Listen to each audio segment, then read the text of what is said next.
Diversity in the workforce. That's easy, right? No, that's not it. Maybe we should first introduce ourselves. Hi, we are Jessica, Marissa and Hendrik. That looks a bit more diverse, don't you think? Slightly, we are getting there. Diversity has to do with more than someone's race, size, shape, and color. Diversity is a broad element of a corporate strategy and is something that should be managed appropriately. It does not only include the fair treatment of people, but it also includes how different skills sets are being used to the maximum benefit of the organization. Throughout this presentation, we will show you what diversity is and which challenges are faced by the multinational enterprise, the MNE, when managing diversity. Sit back and relax. Diversity is generally defined as the practice of addressing and supporting multiple lifestyles and personal characteristics within a defined group.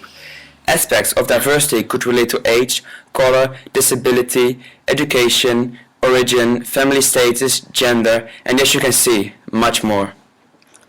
Then, what is diversity management? That is, taking into mind this definition directly linked to inclusion of employees of diverse background. In today's workplace, diversity management should lead to direct business results. Globalization has forced organizations to increase the ability to learn and collaborate to manage diversity. First of all, diversity management is the management of non-discriminatory way of hiring and managing people. Secondly, it's about managing the differences in people and getting the most out of them. Let's visualize it. Nowadays, people want to be recognized for their own identity. They don't want to be blended together like a vegetable in a vegetable soup. Instead, they want to be mixed as vegetables into a salad. The workforce is a mixed salad where each piece still has its own identity and taste.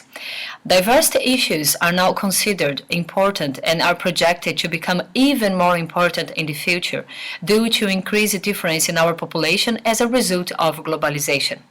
For the tourism industry, diversity is already extremely important because the industry reaches out to all continents, opening the workforce to people with many differences, be it the language they speak, the skin color they have, or the work experience they have had. As a result, the MNEs in this industry are subjected to competition from every continent. Diversity management is needed in this environment in order to become capable to survive in the highly competitive industry. So now you may think, I'm an American airline, we call ourselves American Airlines, we mostly fly Americans, we speak with an American accent, so let's make it easy and hire American men to be our pilots. They will work well together, and by the way, management is dominated by American men, and our sales stations are dominated by, guess what, Americans. Fortunately, American Airlines has not been operating this way. American Airlines has been a pioneer in implementing fair-minded policies and practices in order to attract a diversity of people. The airline has understood the added value of a diversified workforce, but for many companies it is a major challenge to understand this value. MNEs, which create an inclusive and harmonious environment, can benefit from a wide range of benefits. First of all, a diverse workforce will produce stronger ideas and fresher thinking. Second, creating an inclusive and harmonious environment is understood to be a key driver in employee engagement and commitment. Thirdly, a diverse workforce avoids falling into the trap of negative stereotypes and personal barriers. And then finally, a diverse workforce helps people at the glass ceiling rather than at the sticky floor. Additionally, diversity within the workforce improves a company's image and it creates creativity. Hence, in an era when flexibility and creativity are keys to competitiveness, diversity is critical for an organization's success. Let's take the airline industry again as example. KLM years ago started to hire Japanese cabin crew to work on their route between Amsterdam and Tokyo. They did not do this for any other reason than to diversify the staff on board the aircraft. Japanese cabin crew were able to bring the understanding of the Japanese culture, leading to higher customer satisfaction. Additionally, the Dutch brought on board their language and their culture knowledge, which was highly welcomed by the Dutch travellers. Consequently, the Dutch and Japanese staff slowly started to understand each other better, and KLM's competitive advantage was quickly raised on that route. Okay, you're still with us? It can not get that easy, right? Indeed, there are some challenges on the way. Legislation forces companies to remove prejudice and give people a fair chance, which leads automatically to an increase in diversity. For example, managers who do use prejudice may be challenged with complaints and legal actions against the organization. For example, a woman who was passed over for promotion to the job of general manager of American Airlines LaGuardia Airport Office has earned $7.1 million in compensatory and punitive damages for sex, age, and disability discrimination. Additionally, a negative attitude such as prejudice, stereotyping, and discrimination can harm working relationships and damage moral and work productivity. Hence, they should never exist in a company. A great challenge for companies operating within the tourism industry is to tackle these attitudes. However, diversity is much more than equal opportunities and the abolishing of any form of discrimination. Once this process has taken place, the greatest challenge for organizations in the tourism industry is to not only recognize the existence of differences, but the challenge is to recognize the value of these differences. It is time for the organization to take benefit of the diversity. It is essential that the differences between employees are turned into creativity and productivity. Essential is that we do not look from only a personal or interpersonal level, but that we look at how a company is structured. The approach to diversity management may be even more diverse than diversity management itself.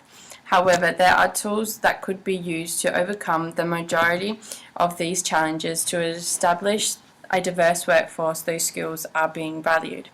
To start, managers within the workforce must understand discrimination and its consequences. They must also recognize their own culture biases and prejudices. Managers must be committed to change the organizational structure. Removing barriers and opening the organization for change will open the doors up for diversity. Thirdly, the workforce should be a dialogue in order to stimulate communication between employees. Through gatherings and meetings, employees should be able to listen to others and to share their own ideas. Lastly, the inclusion and involvement of minority groups into a more diverse workforce can be sustained by the use of formal and informal mentoring programs and by encouraging support groups. Then, how do we take the most out of employees in a diverse workforce? Firstly, the organizational culture must create an expectation of higher standards of performance for everyone.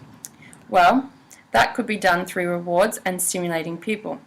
I see that through this way, employees are treated very fairly and based on their work, rather than on their skin color or background. Then, the organization must stimulate personal development. Great! It will give people in the organization the chance to grow within the organization, no matter their background. Also, the organization must encourage openness. Well, I had a colleague at work that was very religious, and I believed in completely different values than I do. To be honest, I learned a lot from that. And finally, the organization must have a relatively non-bureaucratic structure. I see. I mean that a company needs a structure that promotes the exchange of ideas and welcomes constructive challenges, right? And by applying all of this, companies within the tourism industry are able to overcome the identified challenges of diversity management. We discuss what diversity management is, which benefits diversity brings, how a workforce could acknowledge diversity and abandon any negative attitude towards it, and we discuss how diversity can be turned into creativity and productivity. Please bear in mind that this video was created with Brazilian, Australian, Dutch, male and female efforts. We know that we are different, but we value each other's skills and we use them to our benefits. That's exactly how diversity should be managed. Thank you for your listening.